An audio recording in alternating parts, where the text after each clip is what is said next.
Hello there. Today we're going to talk about this continued row between Germany and Sweden, and Ebba Busch and Robert Habeck are basically in, trading punches in this fight. So on the left-hand side, we have Scholz, who's no longer the Chancellor of Germany, as far as I'm concerned. He has lost the vote of confidence, which practically was what he was intended to do, because that would mean that the Germans could go to the polling booths earlier next year. Next to him is Robert Habeck. He is the green guru. He's the guy from the Greens, the man who was put in place to kill nuclear, and that's basically his only aim. I mean, people can tell me a lot of things about Habeck, but honestly, given the fact that he even blocks cheap investment money for nuclear, even up until today, tells you everything you need to know. And on the right, we have the Vice Prime Minister of Sweden, Ebba Busch. She's also the energy minister there. So first, Kirsten Gogan gives us a nice quote. Meeting after meeting, Germany has blocked the possibility of financing the construction of new fossil-free baseload power in the EU, Ebba Busch said ahead of a meeting of energy ministers in Brussels. It's one thing for the Germans not to want nuclear power for themselves, but it's another to prevent other countries from accessing these funds, she explained, adding that the opposition amounted to hypocrisy. Then we get this over here, this piece of video, which is shared to us by Zion Lights. No willpower in the world can override the basic rules of physics, not even Dr. Robert Habeck, which is a fine thing to say because, the rules of physics are quite simple. If there's no wind, then you cannot turn your wind blades, and then you cannot produce power with wind. And that's this quintessential problem with the, I would say it's not a fascination. These people are mystified by wind. It's dogma for them that wind is supposed to save Europe. Today's discussion on the future of the energy policy for Europe. Last week in Sweden and in a few other countries, we had soaring electricity prices. And the reason for this is very simple. We have an extremely weather-dependent energy system now. The last 11 years in Sweden, we have pushed in 13,000 megawatts of new installed production capacity, but it has almost exclusively been wind power. It has made prices and the production or the delivery and possible consumption very volatile. And we now see the Swedish market being affected by this, but also highly being affected by the weather-dependent power production in Germany as well. That has been a huge discussion also in Sweden last week. We love renewables, but we also need to have more dispatchable power production, more baseload that makes it possible not only to have a lot of installed production capacity, but also that it is possible for companies to connect to the grid with. So this is where I see the Commission will be in a target conflict. Mm-hmm. Is it more important to have a specific target for renewables, the amount of renewables, where you can tamper with statistics, for example, by closing down nuclear power plants, or is the main target fossil-free and clean energy production in Europe?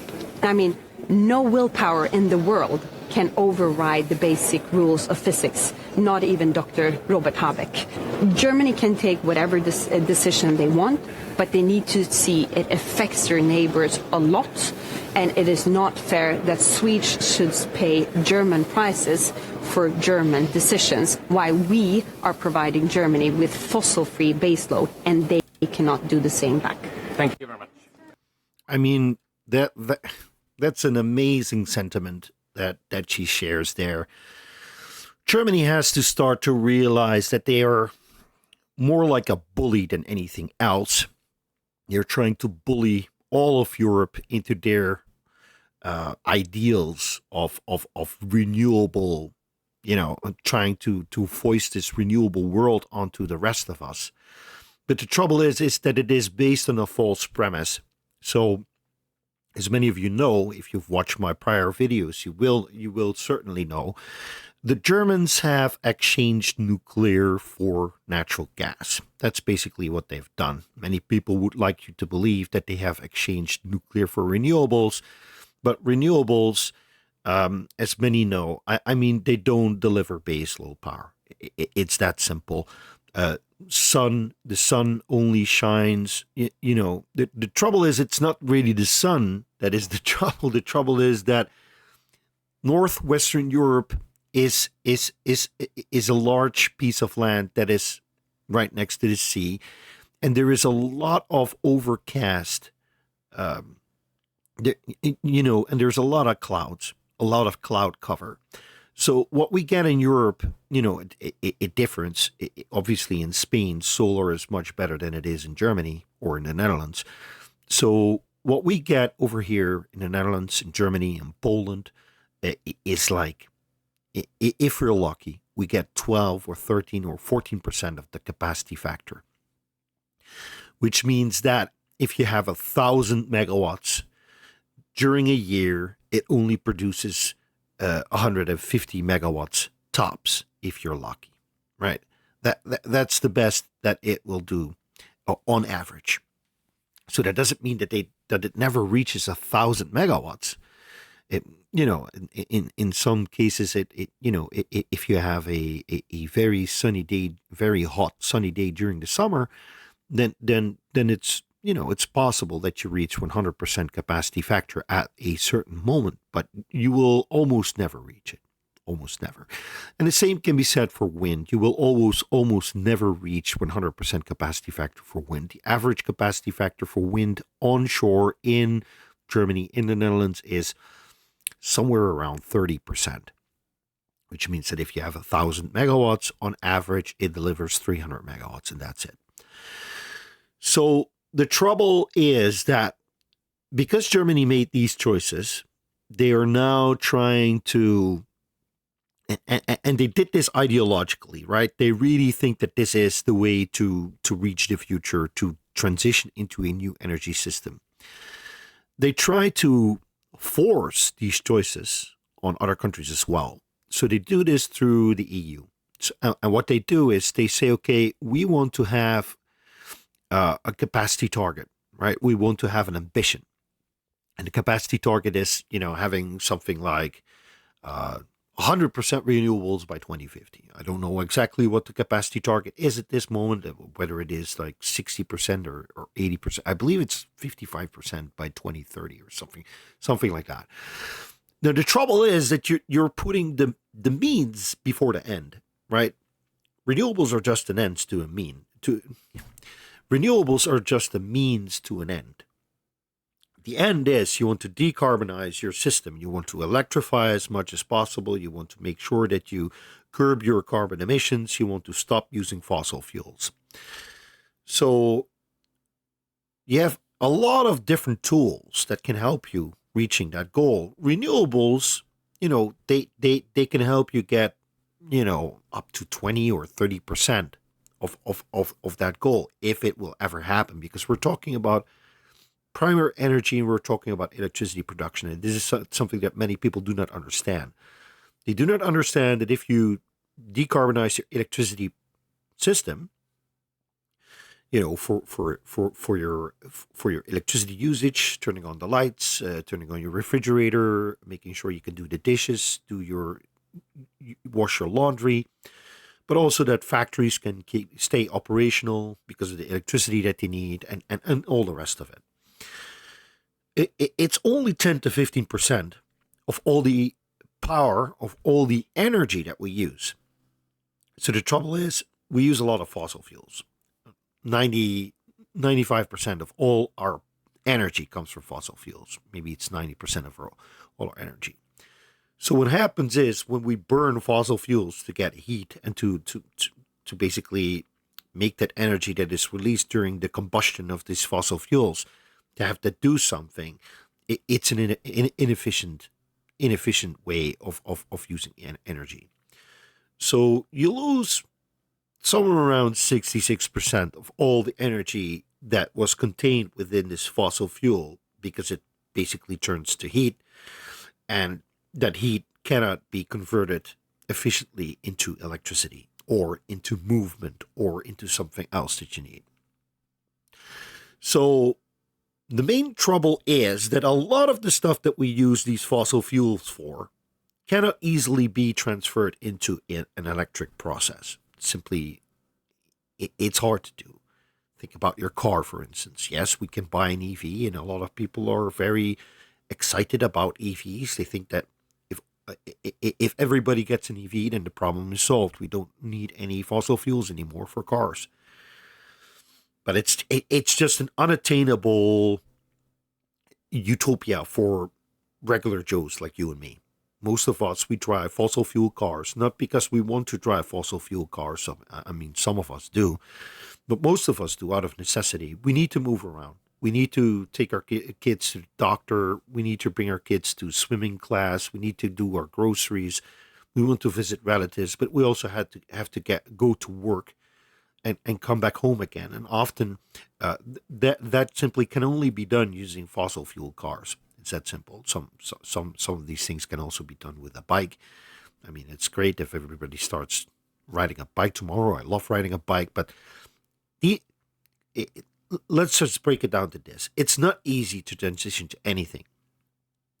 And you make your job a heck of a lot less easy, harder actually, if you say, okay, we want to transition to this electrical system, but the means that produce electricity most reliably, those are the ones that we are going to do away with. So we're talking about nuclear power plants, which produce electricity without there having to be a fossil fuel input to create that electricity. You have to use some fossil fuels to build the thing, but you have to use fossil fuels to build anything. So it's neither here or there. So the nuclear power plant is the strongest, most powerful, most reliable electricity asset that you have in your arsenal. And Germany at its high point had like 22, 23 gigawatts worth of nuclear. And then Schroeder comes in and he says, well, you know what, gas can do the same as that nuclear can. So let's just make a deal with the Greens. Let's grab Putin by the arm and say, listen, Putin, you have a lot of gas in Mother Russia. Let's just extract that gas and sell it to us, to the Germans and to the Dutch and to the Polish and to all of Europe. That's basically what happened, right? So Germany offered their solid electricity producing assets, their nuclear power plants, on the altar of Putin, natural gas, and Schroeder. And the Greens ran with it. And basically what we're left with, because this is very interesting and very important to keep in mind, is that what the Germans did actually locked us in. Schroeder, back 24 years ago, locked us into this future that we arrived in today. Angela Merkel had a chance to say, okay, let's reverse course. Let's save what we can save. Let's keep our nuclear plants running. Instead, she freaked out and she said, okay, I'm going to do the silly thing, and I will appease the Greens, and we will do more renewables than ever before. We will shut down the nuclear power plants. And it's just folly, right? And then Scholz came again with a Green partner and Habeck, and they just went down this path. So what has happened in Germany is entirely logical to somebody like me, who thinks hard about, the energy use that we have, and how we use energy, and why we use energy, and how all of this is intertwined. I do system modeling. I promise I will make a video about this model that I've made about Germany, and why it's important to take a step back and to take a pause, take a breather, and say, okay, listen, we're hallucinating right now. This whole renewable fantasy is not taking us anywhere. So we really have to start reevaluating nuclear. So Sweden blasts Germany for blocking nuclear funding and driving high energy costs, right? Then we get then we go further. Sweden tells Germany reform your electricity market for power cable approval. So there's another cable that should be drawn between Germany and Sweden somewhere, and it's meant to keep Germany operational while there's these doldrums. But entirely justifiably, Sweden says, listen, if you want to have that cable, then please reform your electricity system. And now they're just talking about, how the market is structured. They want to have like this buffer piece between them and the more expensive parts of Germany. But that's just, I get that this is a political solution that you're looking for. It's tit for tat. But honestly, it's not a long-term solution, and it's not going to solve the problem that both Sweden, Germany, but the rest of Europe is facing currently. Now, Habeck stayed at home. He didn't go to this ministerial gathering, right? They were talking about this target, this capacity target for renewables, and a lot of these countries said, well, that's all nice and dandy, but we really want to have to add nuclear to this. We want to have a zero carbon target and no longer a renewables target, which is the smart thing to do. And Habeck, who was not there, he basically phoned in and he said, we don't agree. And I don't know if they have veto power in this, Germany, but they basically, they said, we don't want to have this. Now, this is an ironic picture that I want to show you. So over here, we have Ebba Busch from Sweden. And over here, we have, this is the new EU commissioner. He comes from Denmark. I'm sorry, I forgot his name, but he's rabidly anti-nuclear. He's trying to kill nuclear. So over here, nuclear roadblock to EU's new renewable energy target. I mean, it's all over the place. Let's see. On Monday, pro-nuclear countries expressed their opposition to the European Union's plan for renewable energy goal. They said they would not support a goal which excluded atomic energy. Nuclear power is a controversial energy source that has caused political disagreements along 27 EU member states. These disputes have delayed recent EU initiatives to reduce energy prices and to drive Europe's shift to low power sources of energy. Nuclear power, then we get the standard bullshit. No CO2 but toxic waste, as if we don't manage that waste at all. What do we do with the CO2 that comes out of gas plants? We just put it in the air. People say, oh, well, we can solve that using CCS. Well, I'm not seeing CCS being deployed at scale, and it is expensive as well, and it keeps you hooked to the mechanism that drives the compounding volatility pressure in Europe. So at a meeting of 15 EU member states, including 12 that are part of a nuclear alliance, Agnes Pannier-Runacher, the French energy minister, said ministers expressed their concern to Jurgensen about the exclusion of nuclear energy from its target. And this is the guy, the Jurgensen. This is that Jurgensen guy. It's let's see, this is that Jurgensen guy, yeah. So it is important to have a target for renewables that you can manipulate statistics by, for example, closing nuclear power plants. This is what Ebba Busch said in the video that I shared earlier. Is the primary goal fossil-free clean energy production in Europe? Right? Ebba Busch, Sweden's energy minister, also attended the pro-nuclear meeting on Monday. According to a senior official in one of the EU countries, governments that have enough votes to stop the EU from passing its target have indicated they would not support a goal which excludes nuclear.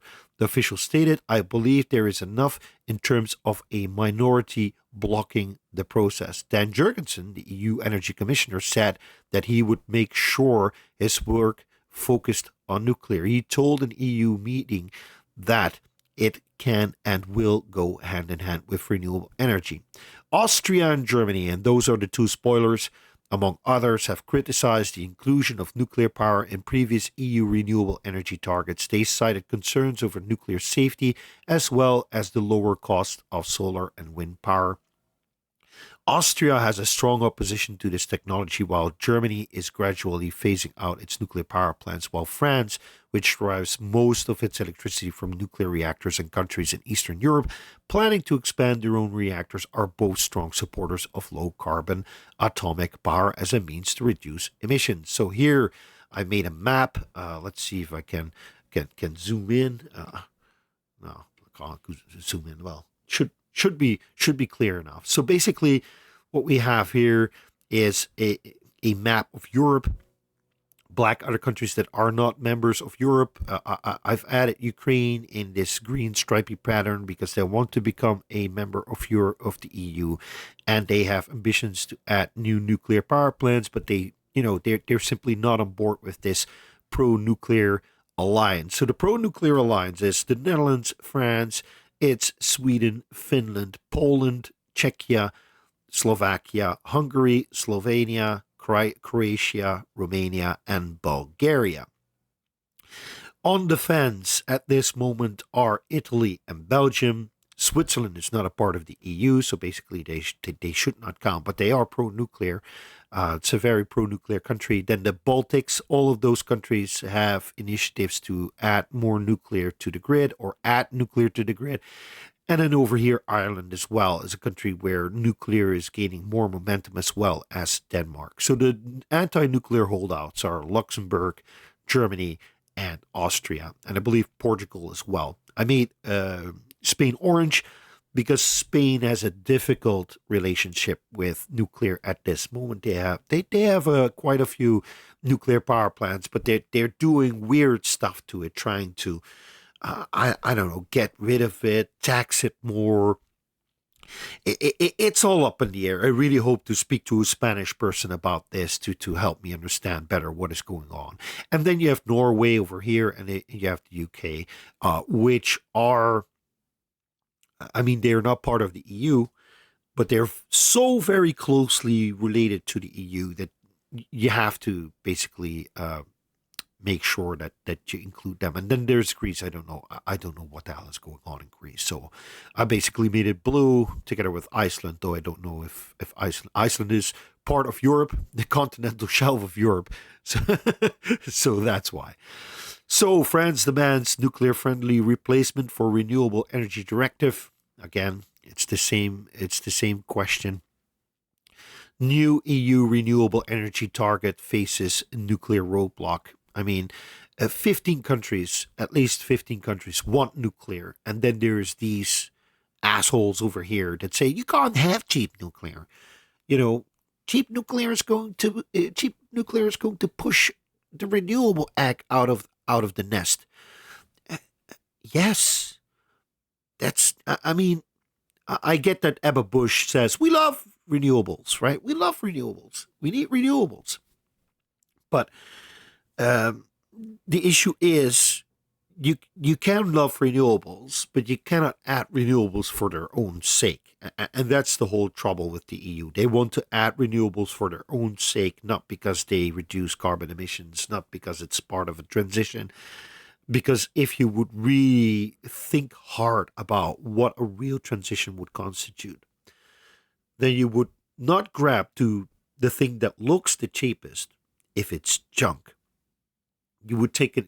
You would go and form an integral view of your electricity usage, about how your grid is shaped, what the profile is of this use, and how you can match your electricity production as much to this demand profile, while making sure that it is a cost-effective but also work-effective system.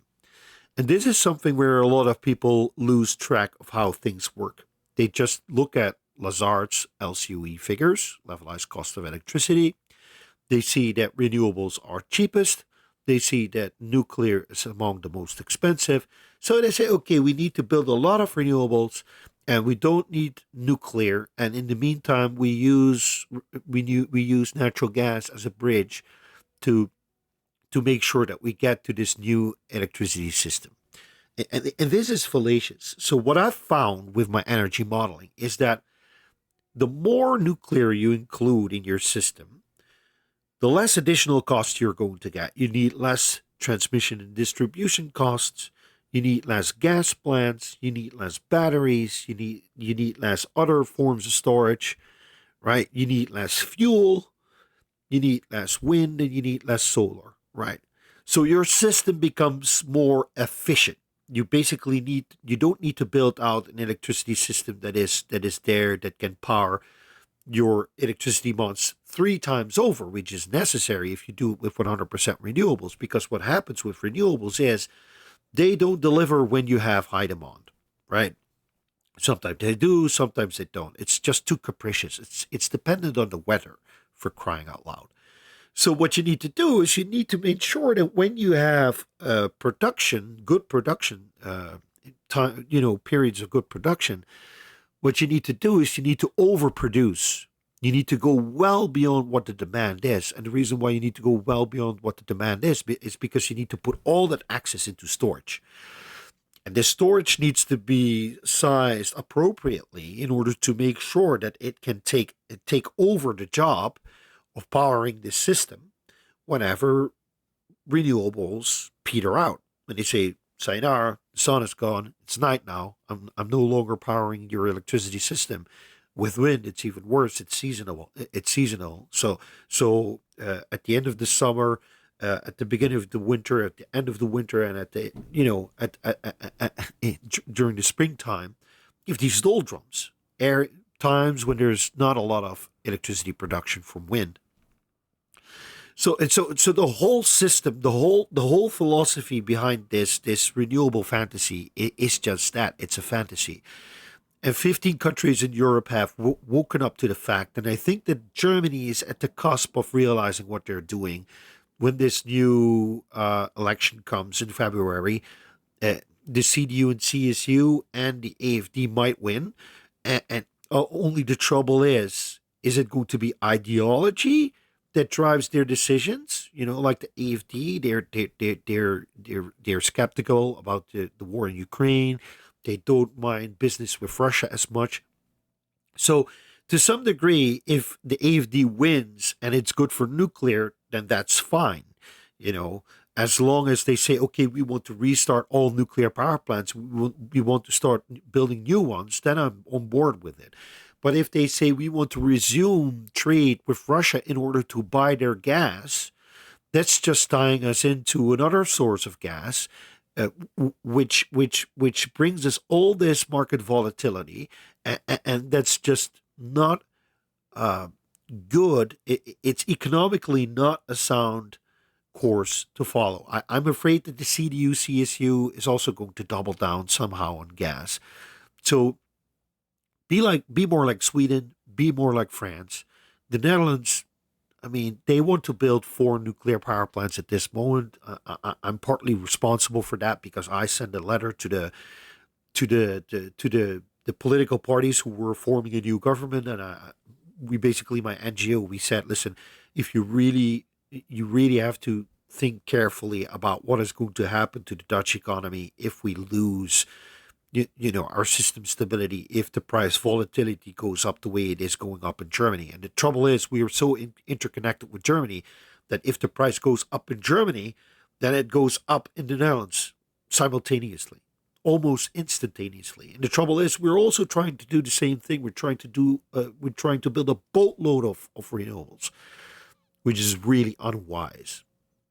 But making sure that everybody understands that we need nuclear in order to tie this economy down and to make sure that it can remain viable, that's a very hard job. That's a job that I try to do.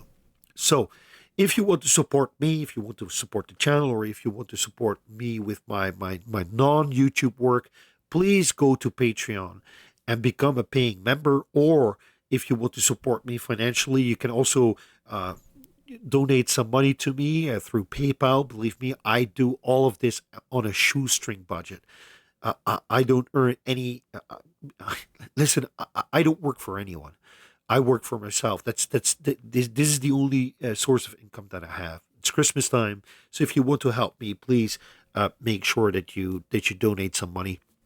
If you want to support the channel, please leave a like and subscribe. Make sure that you hit the bell icon to get new videos whenever I produce them. And well, with that, it's almost Christmas time, so I'm going to say Merry Christmas to everybody. Thank you all for watching, and may the strong force be with you. Bye-bye.